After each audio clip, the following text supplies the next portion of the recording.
You're listening to the Huddle Up Podcast with Chad Jensen and Zack Kelberman. Join Broncos Country's deep divers at milehighhuddle.com and sound off. And now it's time to drop some knowledge. Better late than never. We're going to let it breathe. We're live, but we got to let it breathe. Hang tight just for another moment, and we're going to fire this party up. Trust your football priest. It's happening. We're getting down right now. Welcome in, everybody, to the Huddle Up Podcast, presented, as always, by Mile High Huddle, powered by Blue Wire Pods. I'm your host, Chad Jensen, and with me is my fellow football priest and the deputy editor of milehighhuddle.com.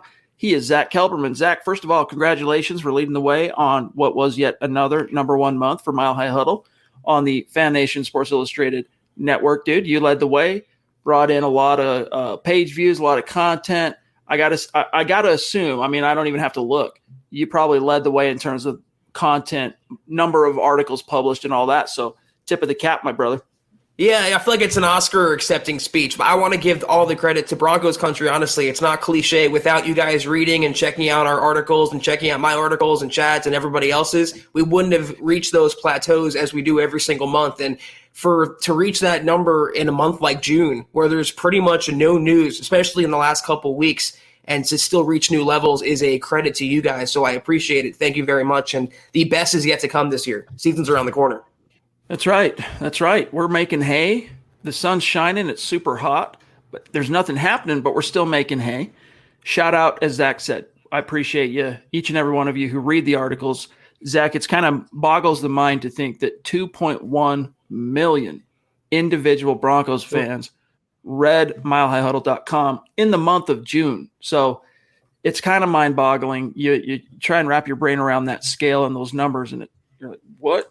But nevertheless, we are grateful for where we're at, and it's all thanks to you guys. And, again, though, credit to Zack leading the way as deputy editor.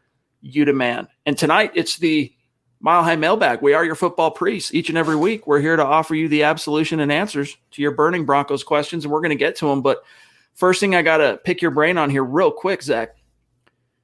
Melvin Gordon's mother throwing a little shade at her own boy. I'll pull up the story here, but drop some knowledge on us. What's going on there? Well, I mean, it was in a good way. It's tough love for Mama Gordon. I believe her name is Carmen Gordon.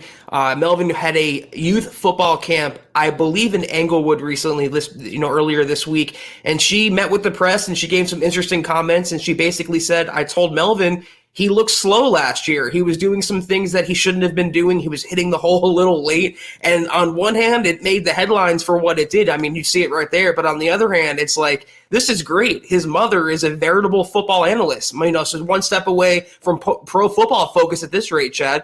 But she was right. He hit the hole a little slow. He was struggling out of the gates. He finished the season strong, though. And she says toward the bottom of the article, I told him I look slow. You need to work on that in the offseason. She's expecting him to come out shooting. I'm expecting Pro Bowls. He's been to 2 in his career, and Mama Gordon's expecting a 3rd with the Broncos this coming season. That's right, man. You can't BS Mama Bear. Mama knows the truth. It's like I tell my kids sometimes, they hate it. They hate it when I say this, and it's not exactly true, but it's fun to say. Come on. I know you better than you know yourself. In many ways, it's true. In terms of you start to. When your kid is BSing you, when, they need a little extra push on this, or what they are capable of and all that stuff. And this is a mom that it sounds like, Zack, has been very, very engaged in her son's football career. And so she's laying out the score. She's saying, look, dude, 986 yards, solid campaign here, right? In his first year with the Broncos. But let's get over 1,000. Let's get back to the Pro Bowl, my son. Yeah, the best friends in the entire world will tell things to you straight. And if you have a good relationship with your mom, as I do, and it seems like Melvin does, she's telling it to him straight. You hit the hole a little late. It wasn't good enough. You looked a little slow. And that's what he needs. If they have that tight bond, that might be the off-field factor that sparks the old Melvin Gordon, the 2-time Pro Bowl Melvin Gordon, the former 1,000-yard rusher Melvin Gordon. And listen, you and I both don't like his contract. You and I both concede that he was good, not great last year for the Broncos, but we want him to be great because we acknowledge that if he is, the Broncos offense and the team as a whole is a lot better. So here's hoping Gordon does, as I wrote there, heeds his mother's call this coming season. I think one thing that might point to Melvin Gordon absolutely heeding Mama Bear's call to action is his new haircut, right? He had to have shedded at least a pound with his new haircut. He got rid of the dreads, and who knows, Zach, maybe that'll make him a little lighter on his toes. I mean, anything can help. I mean, it could be the difference between a breakaway run where a defender grabs his dreads and yanks him down, or he breaks away because he has a new haircut. Whatever helps him succeed, I support, because it makes the Broncos as a whole better. I'll say it again, and I'll always say it, Chad, for every player on the Broncos team. I read an article about this last week. I've never had dreadlocks. My hair has always been, very fine. Even before I started losing it, I had plenty of hair, but it was fine hair, and I never tried doing dreadlocks. But I had a friend that had dreadlocks. I actually had a couple of friends, and one today that still has dreadlocks. And I remember asking them, not asking, but hearing them talk about how sometimes the weight of it would like give them headaches and stuff like that. I'm like, dude, why are you wearing dreadlocks then? But I read just this past week, Zach, that they can weigh up to 1 to 2 pounds, depending on how long they are, depending on, how well they're cared for, depending on a few different factors. So, hey man, if it makes Melvin hit the hole a little bit faster, that's a collateral benefit that maybe Melvin didn't see coming. And also hopefully avoiding the wine. We have to hope this coming season. Has to be said. Real quick shout out to Sam Bam jumping in before we even went live with the super chat. Thank you, my friend. Thank you, Sam. You've really become a bona fide superstar, and I think it's past time, Sam, that you shoot us an email, milehighhuddle@gmail.com, and let's get you out a T-shirt as a small thank you for your support and your dedication. So shoot us an email with your T-shirt size and your address, and we'll get a T-shirt out to you stat. He says, hello, John. Hello, Chad and Zach. Hello, Broncos country. Hello, Lock supporters. Hello, Lock haters. Hello, fans who think we should have drafted like 10 other quarterbacks in the past 5 years. Go Broncos. Appreciate that, Sam. And Zach, yeah, there's still some fans out there that are eating their hearts out a little bit over the fact that the Denver Broncos, A, didn't trade up, B, passed on Justin Fields, and even some who C, were, hoping Mac Jones, right? Yeah, there's some fans that are kind of retroactively criticizing the Broncos for drafting Drew Lock, and they're blaming Drew Lock's mother for birthing Drew Lock. So it even goes that far back, Chad. But yeah, I'm glad that Sam's all-inclusive with his welcomes there, and I like that he can extend his greetings to even the Lock haters, because I believe he's on our side of this discussion, Sam. So I appreciate you. And by our side, all that means is we're not completely deranged Lock with an irrational hate of Drew Lock. What's up, Joseph? Good to see you. Shout out to each and every one of you for being with us live tonight. Plenty in terms of topics, lots of news, lots of cool things happening. Not like, breaking momentous news, but interesting things. The training camp schedule was released tonight. We'll get to that. Also, it is the Mile High Mailbag, and so we're going to get to as many of your questions as possible. We'll, of course, get every super chat on the show tonight. But we also, because it is Mile High Mailbag night, we want to be as democratic as possible. Spread it out across all the platforms, Twitter, Facebook, Twitch, YouTube, as many as possible. We're going to get to all that here in just a minute. First, though, some really quick matters of business.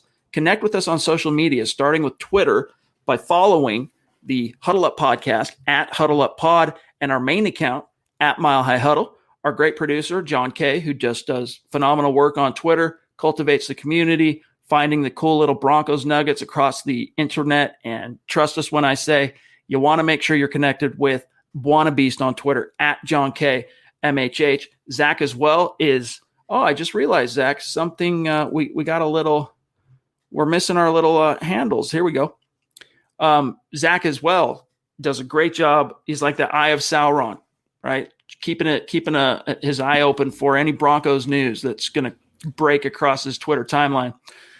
On Twitter, Zack Kelberman at Kelberman NFL, myself at Chad and Jensen. Also, guys, we'd really appreciate it if you would follow the Huddle Up Podcast, still brand new Facebook page. You can navigate on your browser, facebook.com/Mile High Huddle Pod, or just open up Facebook on your phone, search Huddle Up Podcast, give it a like, give it a follow.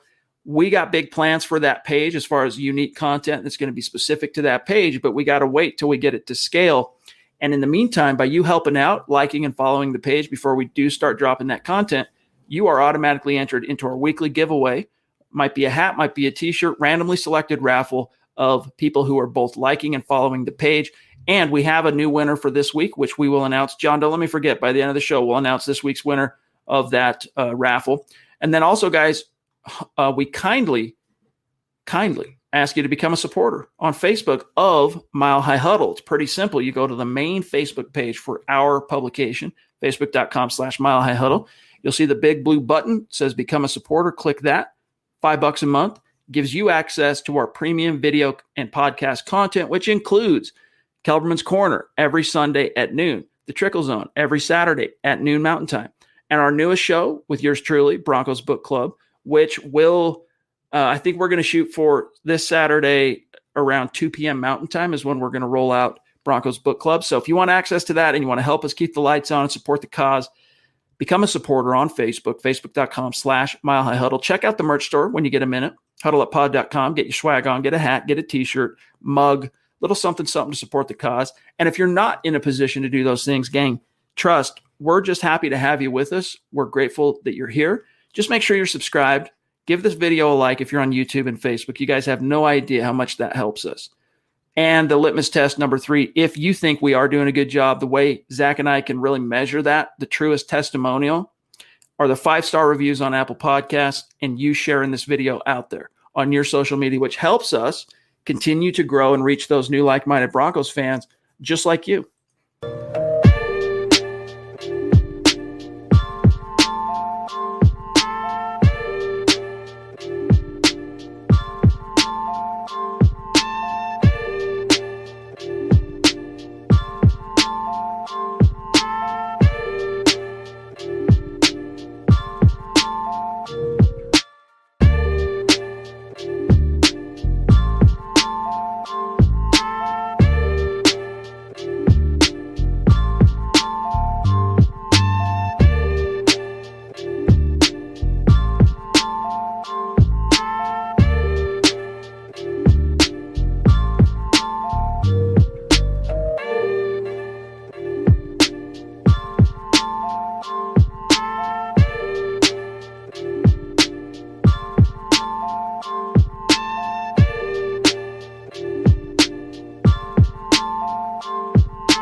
Dennis, it's so good to see you, my friend. Dennis is a longtime superstar. Dare I say, a Mount Rushmore caliber superstar.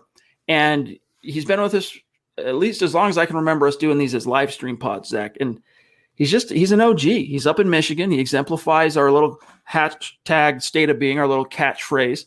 And we love you, my friend. Rocking the MHH dad hat like a distinguished gentleman in his YouTube profile pic. He says, Zach, and the other hosts as well, I appreciate your humility, but if you and the others didn't put out informative and interesting articles, there wouldn't be as many readers and thus less success.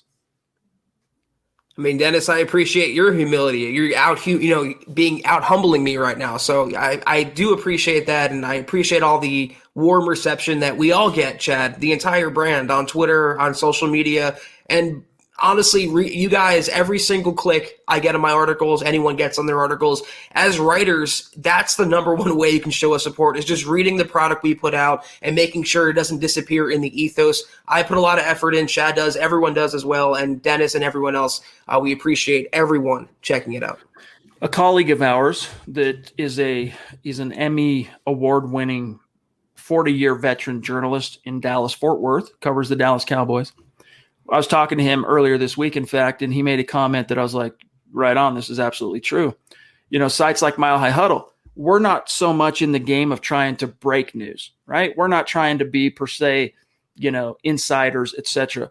What we do, and this is what our colleague had to say, he goes, what we do is when there's a piece of news that comes out, sure, it's going to get out there, but what we do is we advance the ball. We get the information out to more and more eyeballs, more fans who wouldn't otherwise have known about this. And then, of course, we give our take on what that news is. We give our unique, perspective, opinions on the very issues. Zebulon, what's up, dude? Have you vanquished the Romulans yet?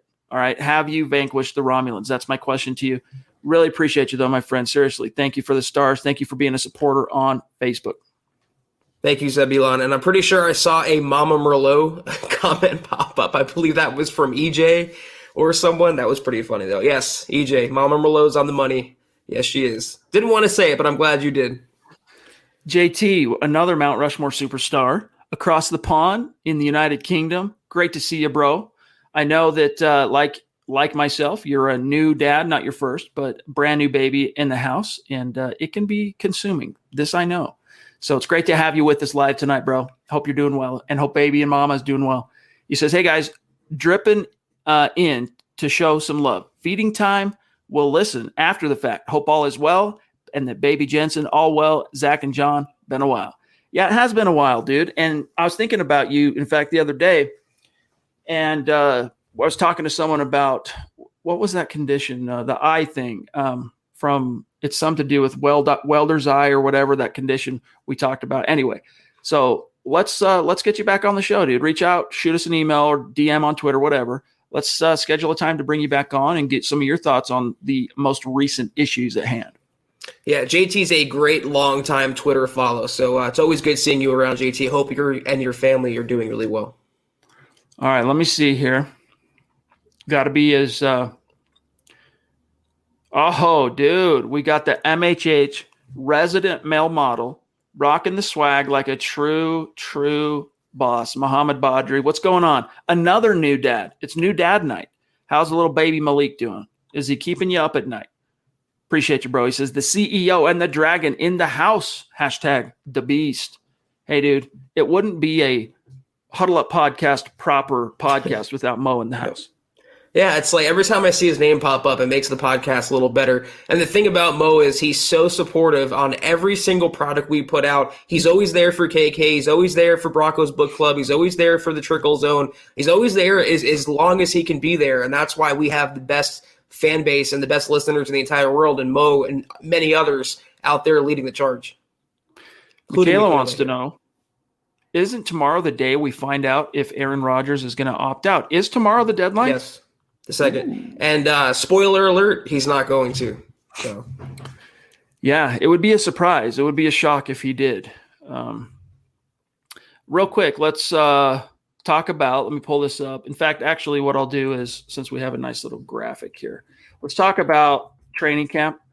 Just real quick, the Denver Broncos unveiled their official training camp schedule. I'm gonna get this fired up for you guys so you can follow along with us here.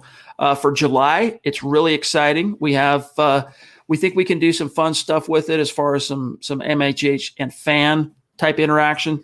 But in the meantime, let's just take a look at this. Let me blow it up. Hopefully, there we go. So training camp is set to kick off July 28th, which is a Wednesday. And then you're going to get 4 days on. And let's see, the 31st is, okay, so 4 days in a row, a day off, 3 days in a row, a day off, 2 days in a row. And then I don't know what these blue blocks are. Of course, they're going to be practicing that week, Zach. I'm not sure what that's about. Maybe just that they're not open to the public, right? And then you've got, oh, no, they're on the road. Hello. That's the week they're practicing with the Vikings. Duh. So then you got preseason game 1, Zach. And then August 16th, 17th, 18th, 19th, you've got what remains leading up to the second game versus the Seahawks. And then they'll come home and play one more. But there you have it, Zach.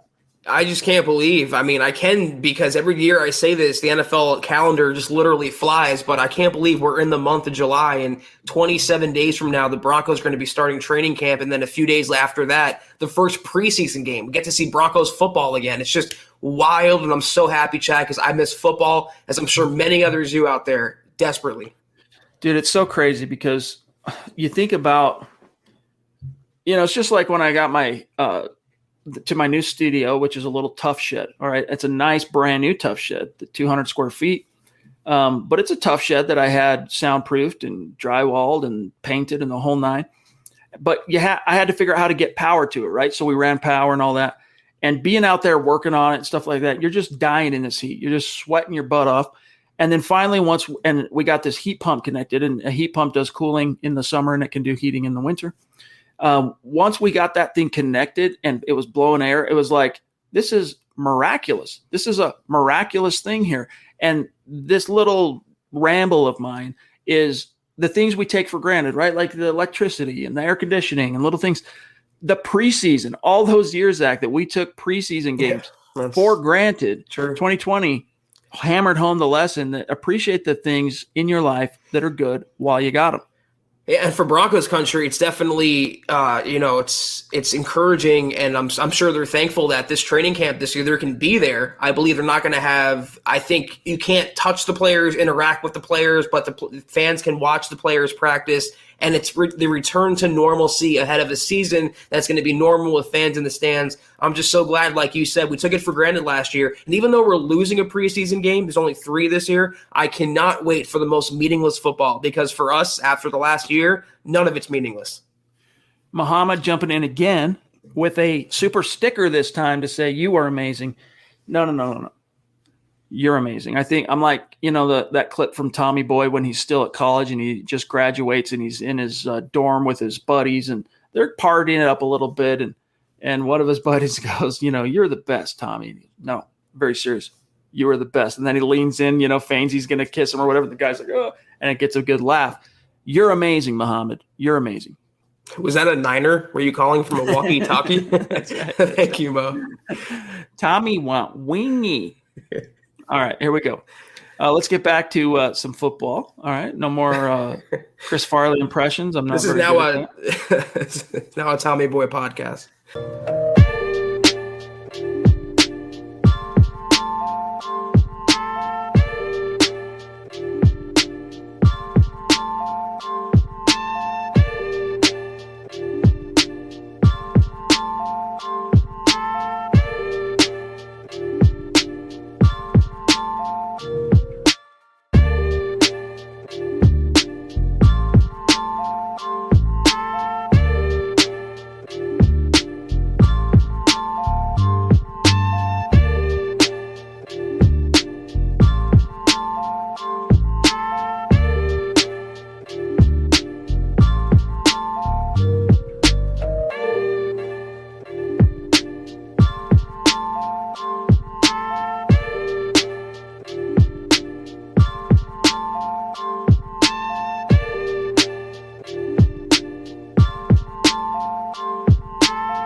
Shout out to Michael, who's just come on strong lately, just being an outgoing supporter, like he's on Twitter shouting us out. He's in the chat. He's participating in the conversation, listening to every pod, watching every pod.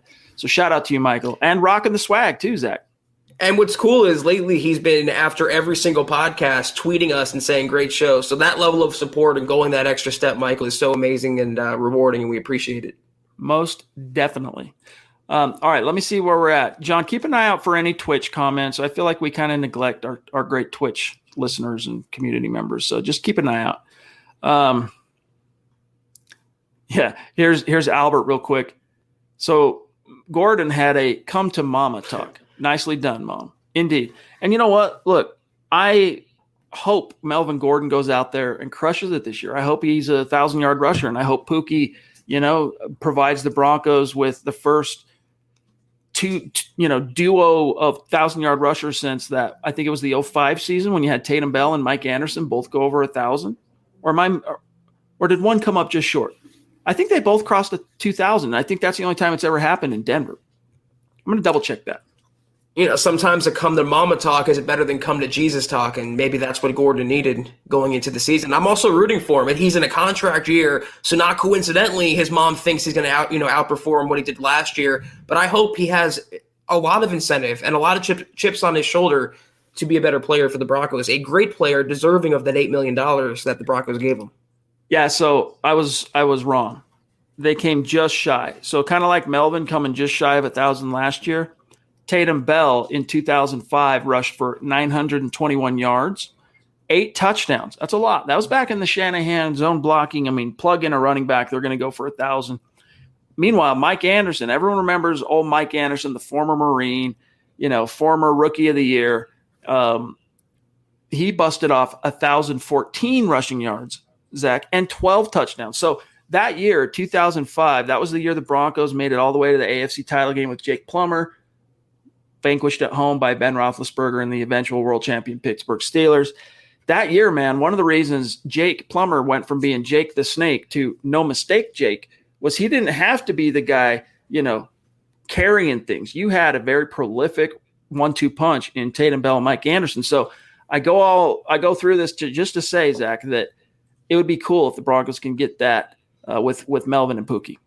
It would be essential to whoever's quarterbacking the Broncos. And the first assumption is it would help Drew Lock more because he's more inconsistent and he's younger, but that would obviously help Teddy Bridgewater because, like we've been saying, no defense out there respects his arm talent. So every defense to open up the season until the Broncos offense on the ground gets going, they're going to load the box and make Teddy Bridgewater beat them. The way to stop that is the running game to get going. So, yeah, I hope Gordon does well, and I hope Pookie does well. I even hope Mike Boone does well and Freeman does well. I hope the entire team does well. That should be a fairly easy assumption and decision to make about the Broncos.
Here is Cottonmouth 78 in the house, another superstar, been with us a long time. Good to see you, my friend. Appreciate you. He says, here's $10 from the cornfields of Illinois. My little man arrived June 20th. Oh, that's rad, dude. That's my mother's birthday. Mom and the boy doing great. Life is good. Denver Broncos for life. Dude, that's so awesome. Congrats. What a blessing that is. And yeah, man, you just got to appreciate the ways. Another thing, I'm not trying to tell you every little lesson I try to teach my kids, but trying to recognize and appreciate all the little ways that, whether you're a believer in God or not, the universe, whatever, all the ways in which your life is blessed. And it sounds like you got a lot to celebrate on that front, Cottonmouth 78. And what's so amazing is he's sharing the blessing with the super, and we definitely acknowledge that. And thank you so much. And it's good to see you back in the podcast again. Here is Desert Creature on YouTube. If Drew Lock or Teddy Bridgewater conduct their own passing camps, are the participating players covered by the team if injured? No. Unless it's sanctioned by the team. Yeah, I mean, it's not the case. It's up to team discretion. Anytime a player gets injured away from the facility in a non-football injury potential situation, it's up to the team if they want to designate it non-football and get out from paying them. But let's just put it this way: they're not obligated to contractually if they are injured in any way, shape, or form away from the facility. Or on the field. It's just the way it is. And you're going to see, at least in Denver, I think you're going to see a little more apprehension, conducting workouts away from the facility after what happened to Juwan James and Deshaun Hamilton. No Broncos player wants to be the next one on that list. Hey, Tommy, where's your sense of humor, dog? The Eye of Sauron missed nothing, dude. The Eye of Sauron from Mordor could scrutinize across the entire Middle Earth and find a little tiny hobbit trying to duck the orcs and all that stuff with a ring. That's the type of eye Zack Kelberman has for anything related to your Denver Broncos. So appreciate that allegory, my dog. The Eye of Sauron has LDS. There we go. Sorry, John. What was the one you were throwing up there? Michaela. Love you, Michaela. We are stoked because next week, lest I am mistaken, let me double check this. I'm pretty sure it's Wednesday. Yep. Michaela makes her Huddle Up podcast debut. We are super stoked for that. We've been looking forward to that. So have a great weekend, enjoying the 4th and all that. See you on Wednesday. She says, I don't care as much as being a top 10 roster. I think it's more important to have depth, in my opinion. Hashtag MHH forever. Yes, I forgot almost that we titled this episode around the fact that PFF ranked the Denver Broncos in the top 10 as far as NFL rosters. So if that's true, and I'll find the rankings here, Zach, but let's just on the face of it, just say, yeah, they're top 10 roster. What are the implications of that? What does that mean to you as far as this team's outlook 2021? All I've seen on Twitter today, all the snarky, genius quote tweets is that the Broncos are a quarterback away. And I don't agree with that assumption. I think even with a quarterback like Lock or Bridgewater, with this roster, like we've been saying for the last 6 months, the Broncos can make some serious noise. It means that George Paton in year one did a really good job compiling and retaining talent. It means John Elway in recent years did a good job building the foundation as we've seen the last couple seasons. And it means the Broncos are going to be contenders this coming year, at least according to one PFF analyst. Though I don't want to be hypocritical either, because how often do we come on here and bash PFF and really kind of pump the brakes on giving them any sort of credibility? So I'm not going to go away from that. It's one person's opinion. I happen to agree with this opinion, and it should lead the Broncos to good things this year, regardless of who's quarterbacking the team. For posterity, here is what PFF's Ben Lindsay, this is what he listed as the rankings for the top 10 rosters. Interesting to see that he has the Tampa Bay Bucks listed number 1 as far as the best roster. I question that, Zach. You take Tom Brady away from that roster, is it still number 1? And maybe that's the point, right? If you got Tom Brady on the roster, I mean, you're up there. But I know they're good. They just won the Super Bowl. I mean, I know that, but I'm not sure about that one. Kansas City, no brainer. Cleveland, yes, they have ridiculous talent in Cleveland. Buffalo, same. Baltimore, same. Let's see here. Here's the top or the bottom 5 in the top 10. Green Bay checking in at number 6. the Rams at number 7 and just got better by virtue of shipping off Jared Goff and grabbing Matthew Stafford. Yeah. Dallas Cowboys, another ridiculously talented team that was just missing a quarterback last year. Minnesota Vikings at number 9. George Payton making an appearance at 9 and 10, Zach. So the Broncos listed at number 10. I mean, I have some bones to pick. I agree actually with the Bucs at number 1 because they were the ultimate quarterback away team for being a title contender. And I think Lindsley here is basing this off the fact that didn't they resign pretty much every player from last year's title team? That might be in this day and age, the free agent period, the salary cap period, that's really tough to do. I agree though, Kansas City, Cleveland, Buffalo, Baltimore, I could see it. I don't know about top 5. I think top 10. The Rams, you can make the case they shouldn't be there. The Cowboys, I agree with. On defense, they have a lot of sleeper talent, but on offense, no question there. And like you said, the Vikings and the Broncos back-to-back, 2 areas or 2 teams where George Payton has left his influence. I think, again, that bodes well. And we've been saying it. He wasn't hired, guys, just for this season. This season is the honeymoon period for George Payton. So in the honeymoon period, if the Broncos are already the 10th best roster in the entire NFL, what does that mean for next year and then the year after that, the year after that? It's sustainable success. And the Broncos finally have a GM who's willing to buy into that model. Yes, Broncos Book Club. And I hope you guys who are following along in the club, we're getting through chapters 2 through 6. So we're getting through basically getting them up through high school. All right, so that's what we're going to talk about this week. And then from there, it gets really fun because we start on the recruiting trail for John Elway. We're reading, of course, Elway, A Relentless Life, but it's going to be a gas. Travis, what's going on, brother? Good to see you. Good to see you. I don't even know this, but I'm guessing that comment Travis just made John and Zach was with some stars on Facebook. He's legendary. So appreciate you, Doc. Also, Gary Leeds Palmer. Elena, Joel, thank you for being with us. Gary Leeds, a legend. Shout out to you, my friend. All right, let me see. There's a couple other topics I want to get to tonight, but let's see what else might be on everyone's mind here, including Casey Nickel, another phenomenal superstar. He's been a great supporter of the show, very generous at times as well, as you can see here. Appreciate you, Casey. We've missed you, dog. Where you been? He says, life is so boring without Broncos football. At least PFF gave me something to be excited about for the day. Yeah, man. I mean, as Zach said, we would be remiss to not acknowledge that, hey, when PFF comes out with anything opinion-oriented, question it a little bit. Don't just take it at face value.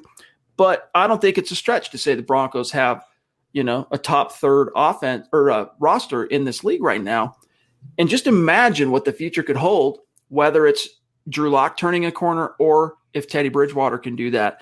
And Zach, I know that there was a coach through the Denver Post today. I believe it came out today. The Denver Post. Let me find this. There was a former coach at Teddy Bridgewater's. Oh, that's the wrong one. That said basically that Teddy can take a team to the next level, if given a chance. So whichever one of these quarterbacks, Zach, ends up on top in the competition, there is a roster, there is a foundation in place to be a threat, especially if the coaching really starts to kind of come to the surface here. Ding, ding, ding, ding, ding. That's what I was going to say. I mean, they have the roster in place now, but that puts all the attention, at least in my opinion, all on the coaching staff. Can Vic Fangio get the most out of a stacked defense where they've added to it both in free agency and the draft? Can Pat Shurmur and Mike Shula get the most out of either Drew Lock or Teddy Bridgewater? If they can do both those things, we're talking about a 12-win team. If they don't do those things, we're talking about maybe an 8-win team. Big difference there. So I'm excited. I think the Broncos certainly have a deep roster. And again, it reflects well on Denver because Pro Football Focus is not the only outlet I've heard this offseason laud Denver for their roster. They're getting a lot of national attention now. So I think more people are paying attention to the homegrown and imported talent they've added. Man, I don't know what I did with that link, but let me find this real quick. I want to say it was the Denver Post. Am I tripping? Where did that Teddy Bridgewater thing come from? Oh, John, see if you can find it. Search the, search Bleacher Report or search maybe Reddit probably has it. Zach, what's going on? Another superstar. You guys have met Zach. We've had Burn the Guitarist on the show. Great guy. Longtime supporter of this show. Love you, bro. He says, hey, guys, just sending some good vibes. Sent, received. Thank you, bro. We're sending right back at you. Right back at you. Thank you. Great name, by the way. How goes the guitaring, by the way? Are you guitaring it up? How are you doing? I've been guitaring it a lot, for what it's worth. I've been shredding some cool riffs. It's a lot of fun. I've been kind of going down that rabbit hole. So I hope you're still playing, dude. I hope you're still playing. We never really got a chance to talk too much about that, by the way, when we had you on the show. Here's one, John, I'm going to grab from Claude on Facebook. One of our supporters sends stars. Anytime I see him in the chat, he's giving stars. He's supporting us here, keeping the content rolling for everybody else, doing his part. Claude, appreciate you. He says, excellent pod as always, fellas. Exciting team we got this season. Hoping our coaching staff can maximize the potential of this squad. Middle of the road QB play is all I think we need to return to our rightful place in the division. And with some good QB play, sky is the limit. If only the Bolin kids could behave with the tact and class of their father. Nice word selection there, my friend. Other than that, I think we're in for a fun season. Go Broncos. Well said, Claude. You got me having neck pain now, Claude, from nodding so vigorously, because I agree with literally every point that you made there. So I've been saying it. We've been saying it for what seems like years now. They don't need an all-star. They don't necessarily need a reigning MVP under center. With good coaching with this roster in conjunction, the sky is the limit for Drew Lock especially. It could be a special season. It could be a double-digit win season like we're anticipating. Most definitely. All right, let me see here. Yes, real quick on the topic from Dave. On the topic of training camp, we showed you guys the schedule. Fans can be there. That's the good news, right? You can show up and watch training camp as you have traditionally for years and years and years. But unlike tradition, you're not going to get a chance to engage with the players after each practice where they'll come over and talk with fans and sign stuff and take pictures, those photo ops and stuff. But that's a small thing to sacrifice, Zach, for the opportunity to be there and to also know football is happening. Yeah. This time last year, you ask any Broncos fan alive, okay, you can go to the practices, but you can't interact with the players. Sign everyone up. 100 out of 100 people would say they would go. So I'm just excited for a return of normalcy, and I hope Broncos country is as well. All right, let me see here. Yo, Michael Droppers in the house. Good to see you, Michael. Thank you for the super chat, my friend. I've been absent this week dealing with the heat in PNW at work. PNW, what is that? Pacific Northwest. Thank you. I want to raise up DT again and all of the amazing memories. A true beast. Peyton Manning said it best. Yeah. I mean, Demaryius, he was always underrated. And I think a big part of that too, Zach, is, like he's so often compared to Dez Bryant because they were rivals in the draft and they came out at the same time and they played in the same era and all that stuff.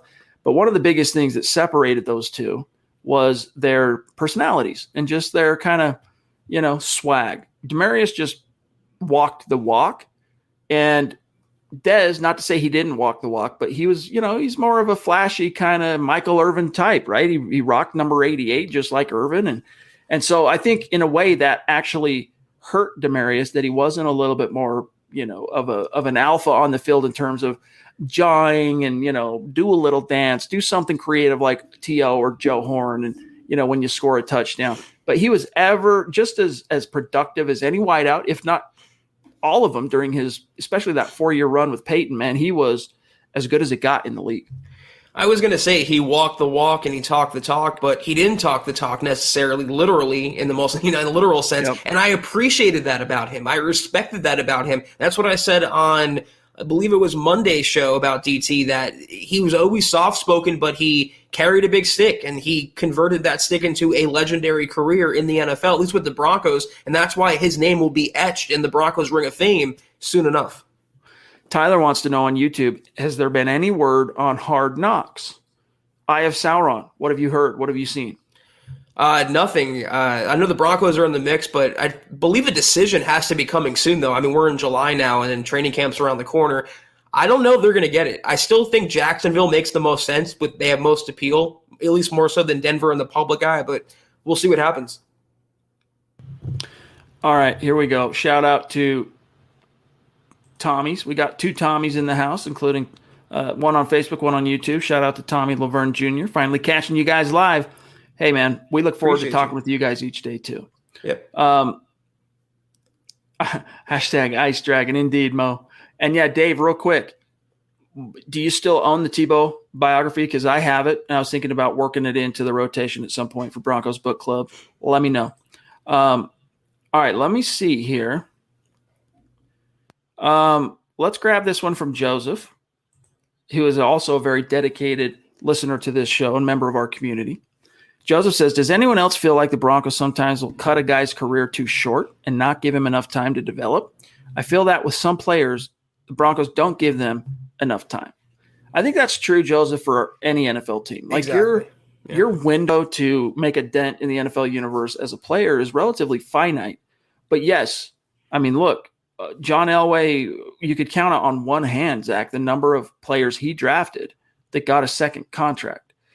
You know, DT, I think Elway, for the most part, there are a couple exceptions to this, but I think Elway kind of looked across the fruited plain to what Belichick didn't. It's no surprise because Matt Russell, who was his right-hand man, Elway's, was a former Patriots scout and was kind of, groomed in the Patriots organization from a scouting perspective. I think Elway looked at what Belichick did in terms of, he was always known, Zach, for getting rid of a player a year or two early instead of a year or two late, right? And so that, I think, for the most part, especially during the heyday, served the Broncos well. But there have been times where you question it, like when they did trade DT in the middle of that season. We question that. Emmanuel Sanders, I think, kind of wore out his welcome, to be honest. He's a good example. He's a good exception to the Elway rule. Chris Harris probably a little bit too. Yes. You could argue CJ, but there's a few other guys that we could talk about that you're going, Elvis, you let Elvis Dumervil go? I mean, come on, dude. And you ended up getting DeMarcus Ware the next year or so, or 2 years later. No, the next year. So, that hole was filled, but still. Those are the same 2 points I was going to make, that every team does it pretty much, and the Patriots model was always about getting rid of a player a year or two early, and the Lawyer Malloy release, I believe in 2002, proved that. It was shocking at the time, but Belichick looked correct in the end. And I always judge when this happens what a player does after the team releases him. And what did DT do after the Broncos got rid of him? Didn't he have an Achilles injury, and then he did nothing with the Jets pretty much of note, and then he kind of fizzled out. So maybe the Broncos were correct because, once again, it's a business. It's the most dog-eat-dog, cutthroat business that there is. And they are players, and they have feelings, and they're people. We have to have compassion for them when they lose their jobs, but the NFL looks at it like a business. And if you look at it from the Broncos' perspective, they made a good business move getting rid of DT when they did. Yes, I do remember this. All right, from Ace Broodstar on YouTube, the infamous truck of Ray Lewis by one Tatum Bell. Tatum Bell kind of had it tough a little bit because the compensation that the Broncos got for Clinton Portis, you got Champ Bailey and you got one or two picks. One of them I know, though, was converted into the Tatum Bell selection in the second round out of Oklahoma State that very next year. And so he was obviously going to be viewed as kind of the successor to Clinton Portis.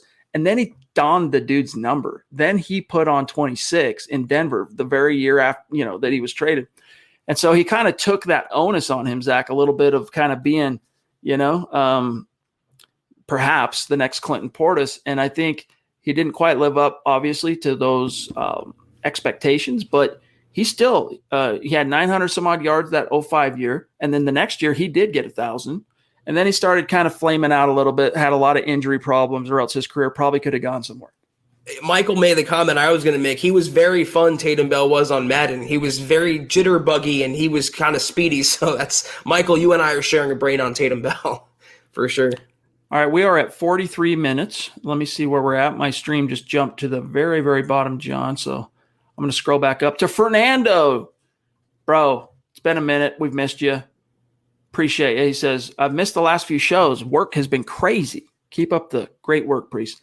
Hey, it's all good, man. We know you're listening after the fact. So many of our great community members and members of this audience, Zach, if they can't make it live, we hear from them that they're listening. We see the numbers, like in our downloads on Apple Pods and, Spotify, and you name the podcast platform, and we're getting those downloads. So we know you guys are checking it out. And Fernando, It's all good. We're just happy to have you with us now. What matters is now. Yeah, Fernando, keep working hard, keep busting ass, and we appreciate you tuning in with us whenever you can, for sure. All right, let me see here. There was one other story I want to get to, but I don't want to leave anyone out here. Burn the guitarist again, Zach, says, oh, yeah, things starting to open up. New bands getting formed soon. The music will be unleashed on the world. Dog, I want to hear this. What genre? What genre is the band? I'm curious. I'm guessing it's like some kind of hardcore metal, like something that's very like guitar driven, probably heavy. I'm guessing. I don't know. I'm guessing. Probably not Dream Theater, but maybe something with a little more growl to it. Muhammad, Malik is causing trouble, not letting me enjoy the show. Hey, dude, if I didn't have my wife, we'd be hearing from Theo right now. Trust. Sam says, thank you for the super, Sam. Are any undrafted rookies expected to make the 53-man roster? I haven't heard of many names. Zach, I don't think there's anyone this team signed from the college free agent ranks that you could really tap as like a true threat on the surface, but that playing field gets leveled in a way once everyone steps onto the grass at training camp. And the guy that I'm keeping an eye on is Andre Mintz from Vandy, the edge rusher. And then also I know Kenneth Booker, he's big on Warren Jackson, the big boundary receiver from Colorado State, from CSU. So I don't know. Your thoughts? I have one more. I think that's the tight end buyer, because the Broncos tight end room is so bare right now, and they need someone behind Alberto and Noah Fant. So those guys that we've mentioned, I think, have the best odds. But like Chad said, there's no breakaway, runaway candidate to make the 53 like in years past. Good problem to have again. Yes, indeed. Yes, indeed. And he's from tight end U too. So the dude can block. Let's just put it that way. The dude was trained and coached on how to be a pro tight end. So we'll keep an eye on him for sure. Dave says sharing a brain too on Sean Byer. Yes, indeed. Picking up Nate Jackson's book in the mail today, because that's the next book we're gonna crush for Broncos Book Club. Slow Getting Up is what it's called. For those of you that want to participate in Broncos Book Club, pick it up. We're probably a few weeks out from starting it, but it's a good preemptive move there. Wise decision, Dave. Okay, let's see here. The Duchess. Michaela. The Duchess, indeed. Love you. She says, coaching is our biggest problem. I'm not sold on Fangio and Shermer. Yeah, I mean, there's a reason they're in a put up or shut up situation. And you can argue every NFL coaching staff is under that, understanding. And it's true to a point, but this is it for Fangio. This is it for Shermer and Denver. If they don't make hay, get this team across or over the hump back to the playoffs, they are going to be sent packing. But I just try to stray a little bit, Michaela, from being too hyperbolic or simplifying things to the extreme too much. I agree. Coaching was a primary factor behind the Broncos' struggles last year, but also you can point to the injury bug. You can point to inconsistent quarterback play, and all those things are tied together. That's why they call it a team. But if they can just pull that together, if the coaches can get on the same page, if they can find a way to get the most out of Drew, or if it's Teddy, this team is set up to be freaking good. I think everyone acknowledges that Pat Shermer's on the hot seat. I mean, he was brought in last year I get work with the quarterbacks and this and that, but the only reason I believe they retained him is because they brought back Drew Lock. And if Lock doesn't work out this year, they're going to have a new quarterback and a new coordinator. So that's obvious. But Vic Fangio, there's a large sect of Broncos country who doesn't believe Fangio is on the hot seat, that he should be given another year regardless of what happens. I don't believe in that at all. And it's not us taking a stance. It's not our opinion. You saw how many times the last couple of years, and in recent times, I mean, going back to the season finale, the Broncos should have won that game. The reason they lost against the Raiders was not because of Locke, was not because of Shermer. It was because of Vic Fangio's coaching or lack thereof, and management or lack thereof, and the Broncos defense falling apart. So yeah, Michaela, I'm right there with you. I've never really been sold, obviously, on Pat Shermer, but Vic Fangio, after a decent showing in 2019, and he was given a raw hand that year as well. He has a lot to prove from an NFL coach's standpoint. Chad, we know he's a great defensive mind, but like we've been saying, it takes way more to run a team than to just focus on defense and be a good coordinator. He's failed so far at the other aspects of the job, as far as I'm concerned. You got to be more than just the head coach of the defense. Here's that article, by the way, and thank you to – dang it. What happened? Where'd it go? Let me go back. I might not be logged in. But here's the quote real quick, all right, about Teddy Bridgewater from a coach that worked with him. Quote, I really believe this about him, that he really, truly is looking for somebody that believes in him. This is from Watson. Who is it? Sean Watson. Let me see who this is. I'm not familiar with Sean Watson, but either way. Man, this is really kind of – the layout's weird. All right, here we go. The former CU Buffs assistant coach who was Denver's quarterback's mentor and offense coordinator. Dang it. It's doing this again. Hold on. Already a subscriber. Thank you. Go away. Guys, I apologize. I'll have to come back when we're not logged in. But anyway, that's the article. We'll see if I can't log in when next I get a chance to when Zach's talking. Albert, yes, thank you, buddy. Broncos Book Club, Kelberman's Corner, and the Trickle Zone are only available if you subscribe on Facebook. If not, you're missing out. Thank you for that testimonial, my friend. It means the world to us, for sure. John, thank you. Oh, Geiger, using his real name. I almost used it the other night. I almost said Peter, but I didn't. How did we know his name was Peter? Well, of course, he ordered some swag, so we see the person's real name and all that. So, Peter, thank you for emerging to the surface. It's great to see you. Thank you for your support down in Australia. He says, thank you, Chad and Zach. #football priest. Always a good start to the morning. Remember, he's in the future, dog. This guy's like talking to you through the future. Wrap your brain around that.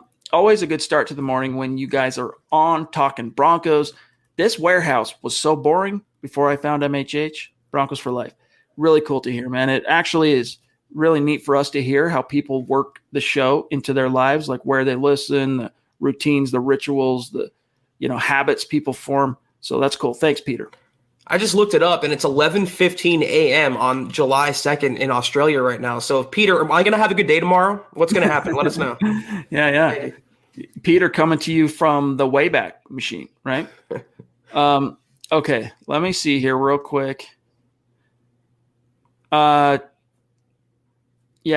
played Georgia Tech in a triple option offense, which is another reason why it was so crazy. He was drafted in the first round. He didn't get a lot of reps.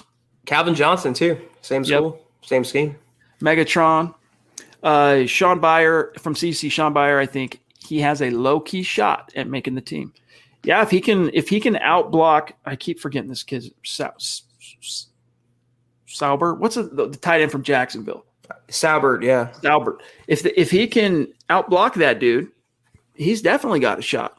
And I think he's a guy that the Broncos probably, in their heart of hearts, already kind of have earmarked as a practice squad guy that they could call up when needed. And they probably feel like he's going to be mostly overlooked by any other teams, when they waive him to the practice squad. So, yeah, don't sleep on him too much. I mean, he's still a dark horse. He's still got quite the uphill climb because you got Noah Fant, Albert O, the veteran from Jacksonville. You got Austin Fort trying to break back into this thing. Who am I missing? I feel like I'm missing one. Beck. Oh, Andrew Beck. Thank you. So we'll see. Clayton, good to see you, buddy. Appreciate you as well. 52 minutes. All right. We got a little bit of time here. I'm just trying to catch up. And again, we want to be as democratic as possible. Checking it out here. Bear with me 1 second. Any questions you guys have, feel free to drop it in. And it's the tail end here. We're running out of time. So BNS Priest, thanks for my daily communion, gents. If Miller stays healthy for the next 3 years, do you think he catches DeMarcus Ware on the all-time sack list? # All Pro Bowl. So as he illustrates here, Von Miller currently sits with 106 sacks all time. He is Denver's all-time leading sack artist, passing up the great Simon Fletcher not too long ago. And then DeMarcus Ware is quite a few steps up the rung, quite a few rungs, I should say, up the ladder from Von right now, all time with 138.5 sacks. So Zach, I'm no mathematician, but that's carry the one. 32.5, right? So that's me. 3 years, 32.5 sacks. Yeah, if Vaughn can play till he is 35, yeah, there's a good chance of that. I think a lot is going to be determined this year. This is a big crossroads season for Von Miller. He's auditioning not just to remain with the Broncos, hopefully, but maybe to play in the NFL somewhere the next couple years. He's going to be fading out of his prime soon. He would have to average, a little over, what did you say it was? 22? I'm so bad at math. Well, 32 sacks, basically, 32 sacks to get him to 32 and a half to tie. So it's a little less than 11 a year. I think, okay, so get back on my point. If he has like a 12 sack year this year, which I think is definitely, doable, he can hit that mark. But if he fizzles out and reaches like 5 or 8, and maybe we see the end is a little nearer for Von Miller than we all anticipate, it's going to be tough. But I think normal Von, even at maybe 90% Von Miller, I think he can do it, and he will do it. Well said. 10 and a half sacks. Yep. Thank you, BNS. And this will never be a math podcast. Ever. No. Ever. That's definitely not our bag. Okay. Let me scroll up here.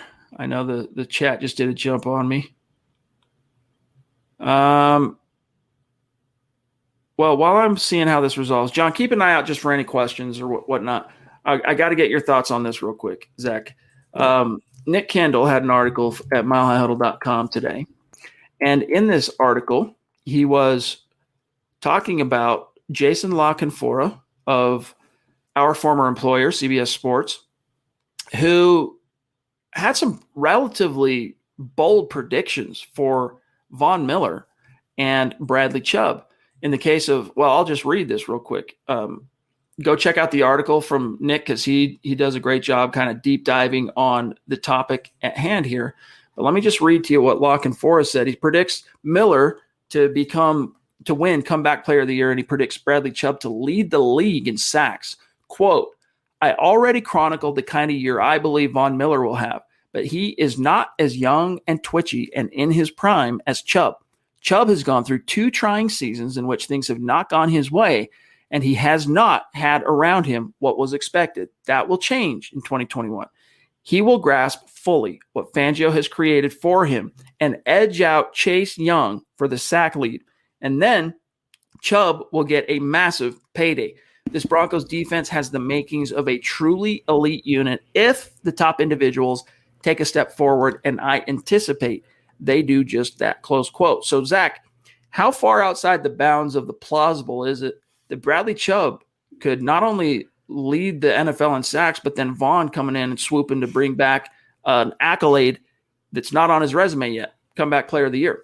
Did Aaron Donald die? I mean, you're pitting just Chase Young versus Bradley Chubb for the NFL sack title, and I think that's overlooking a lot of other good pass rushers out there, including Chandler Jones and many other guys that are going to push for that label. I think it's doable, though, and like we talked about on Monday, or at least I did, Bradley Chubb, if you go back to 2018 and get that prior form, he's a couple years removed now. He's a better player than he was. That was the floor for Bradley Chubb in the NFL, being the 5th overall pick. If they can get 15 sacks out of him, maybe that's the new floor for 2021 with Von Miller finally opposite him. It's going to be tough, though. I only say that not as a slight against Bradley Chubb, as a credit, though, to the Broncos defense. When you have Von Miller, when you have Shelby Harris, when you have Draymond Jones, hell, when you have Malik Reed, when you bring in Baron Browning, you're going to have so many players that are going to be eligible and in racking up these sacks that it's going to be tough for Bradley Chubb to garner enough on his own to warrant that title. We have an appearance from the Queen. Christy in the house with a super chat, showing us some love, showing you guys some love. When she puts the heart emoji in there, orange, right, for a reason. She's sending that out to everybody. So, Christy, thank you for jumping in. As we always say, better late than never. We've missed you. Hope you're doing well. If there's one individual where the podcast isn't complete until they make their presence, it's definitely the queen of Mile High Huddle and the queen of the Huddle Up podcast, Christy. We love you so much and we appreciate you. It's always good to see you. Thank you. Merch designer extraordinary. Right. In fact, Christy, I was thinking about that the other day, and I think we should have a conversation, see if you want to try and design some more stuff, because people loved that shirt. They bought the heck out of that shirt. So especially the great women in our community buying up that shirt. So I'll shoot you DM. Fernando says, why didn't we keep Jeremiah Atachu? Zach, your thoughts. And then I want to shout out Facebook, and then we'll get out of here. I mean, same reason they didn't keep around Anthony Chickalo. He's just a Jag. He was a veteran holdover when the Broncos needed some veteran depth at that position. You had Bradley Chubb go down in recent years. You had Von Miller go down. You don't have that need for him, Jerry Atachu, anymore, because thankfully a younger player like Malik Reed stepped up. And, to Atachu's credit, he was actually much better than I ever thought he was going to be, but not enough to warrant another contract or at least a multi-year investment from Denver. So, yeah, the thing about Jerry is, former high-round pick. The Chargers drafted him second round when he came out. He failed to live up to expectations. He was supposed to be the complement to Melvin Ingram, and he just didn't really live up to that, and they ended up going back to the well and drafting Bosa, Joey Bosa, that is, and he flamed out. And then where did he go before Denver? He bounced, was it the Jets, I think, right? He went to the New York Jets, and just a guy. He was a Jag. And Denver thought they might have had something in him because his first year here, so 2019, down the stretch, when you're without Bradley Chubb and Vaughn, that was his quote-unquote down year where he only had 8 sacks, you needed some juice. And he stepped up and, if I can recall right, had something to the effect of 3.5 sacks in the final quarter of the season. And so the Broncos are like, hey, yeah, let's bring him back on a 1-year deal. Zach, last year, he was very ineffectual. He just couldn't really make a dent in the absence of Vaughn. And who stepped up? Malik Reed. So a quick shout out here to these great superstar senders on Facebook. We've already referenced just about everybody on here with the exception of Ian, but shout out to Claude. Shout out to Gary. Is it Claude or Cloud? I'm going to say Claude. Shout out to Claude. Shout out to Gary, Elena, Joel, Tommy, Ian, and then over here, of course, Travis, Zebulon.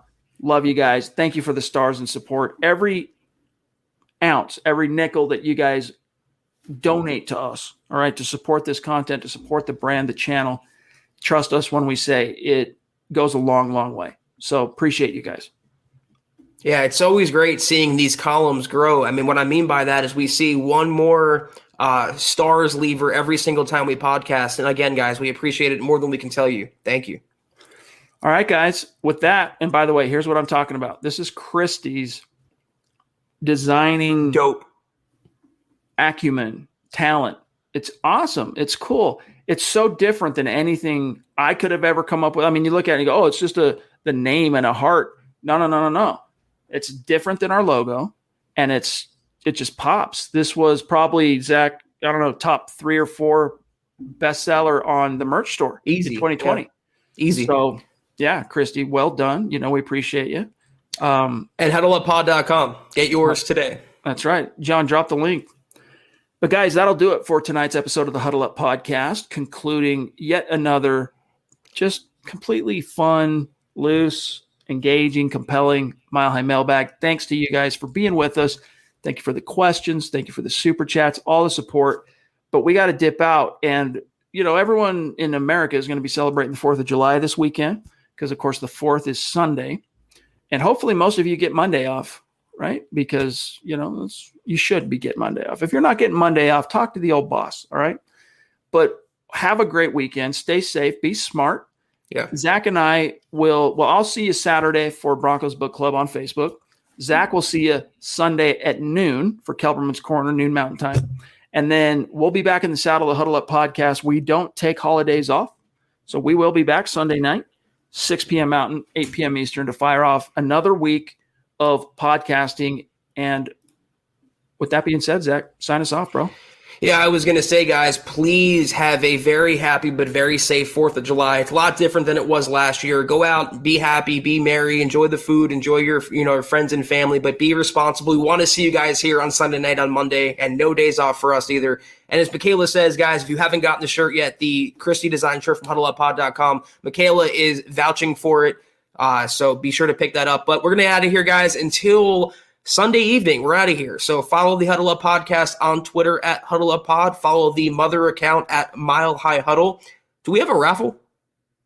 Ooh, good. Yeah, keep going through and I'll have it ready by the time you're done. All right.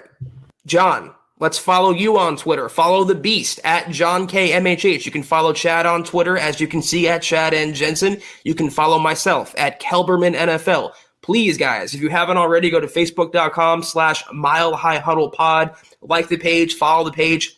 Also, facebook.com/Mile High Huddle. Become a supporter, big blue button. New episodes, new exclusive content coming this weekend. No days off for us despite the holiday. Kelberman's Corner, Broncos Book Club, big blue button. We appreciate you. Also, huddleuppod.com, as we've been saying, get your swag, get yourself a football pre-shirt, get yourself one of Christie's shirts, get yourself a pre-shirt. Anything you want is there for you. We appreciate your patronage. If you can't do any of that, though, totally understand. We totally respect your decisions, but please, takes 3 seconds, one for each thing we want you to do here. Subscribe, like, and share. It helps us grow more than anything else we ask of you, and we appreciate it immensely. And with that, Chad, I'll leave it to you. Okay, here's the winner. I'm putting it on banner right now. Pretty cool name, too. This is randomly selected, okay? And if you are liking and following the Huddle Up Podcast Facebook page, you're automatically entered into the raffle each and every week. This week, we're giving away this T-shirt, all right? These ugly mugs on a blue shirt with the hashtag Football Priests. And the winner is, this week, on Facebook, Daniel Vader. I hope you were a drummer, and I hope you are also a fan of Star Wars, my dog. But Daniel, thank you for supporting us. Thank you for liking and following the page. To claim your prize, simply shoot us an email over at milehighhuddle@gmail.com. Easy to remember. And we'll need your T-shirt size, your address. We'll get that sent out to you. Thanks again, Daniel, for taking our call to action to heart, liking, following our Huddle Up Podcast Facebook page, and for your support. Yeah, enjoy this shirt, Daniel. Congratulations on it. Let us know how you like it. But we are off, guys, until Sunday night. Have a great 4th, great holiday weekend, Chad and John. Thank you, everyone out there. We'll see you guys Sunday night. Take care. And as always, go Broncos.